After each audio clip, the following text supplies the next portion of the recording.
Salut à tous, c'est sans doute pour cela qu'on l'aime. Gérard Lanvin n'a pas la mémoire courte et surtout il dit toujours ce qu'il pense.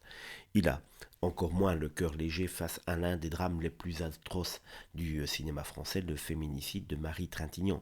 23 ans après sa mort sous les coups de Bertrand Cantat, l'acteur de Balles perdues 3 règle ses comptes sans détour ni langue de bois. Ce n'est pas un homme, c'est une erreur, lâche-t-il dans une interview au Figaro après avoir visionné le documentaire Netflix de Rockstar à tueur, le cas Cantat.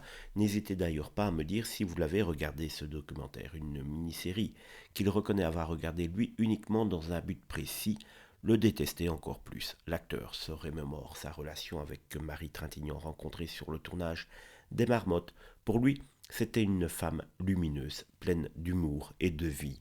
L'émotion transperce encore ses mots. Mais la colère, elle a pris toute la place. Ce féminicide, il le résume ainsi. 19 coups de poing dans la gueule et il insiste, on ne peut pas accepter de mourir comme cela.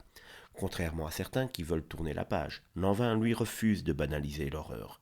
Il rappelle que Cantat, condamné à 8 ans de prison et libéré après seulement 4, a tenté de reprendre une carrière artistique, sortant même un titre il n'y a pas encore si longtemps que cela. Une provocation de trop pour ceux qui n'ont pas oublié.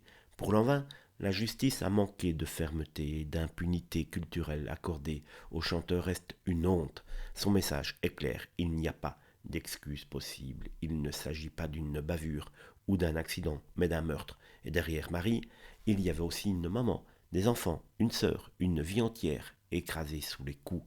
En 2025, le silence, dit-il, n'est plus permis. Gérard Lanvin, lui, fait le choix du souvenir, de la vérité et de la parole tranchante.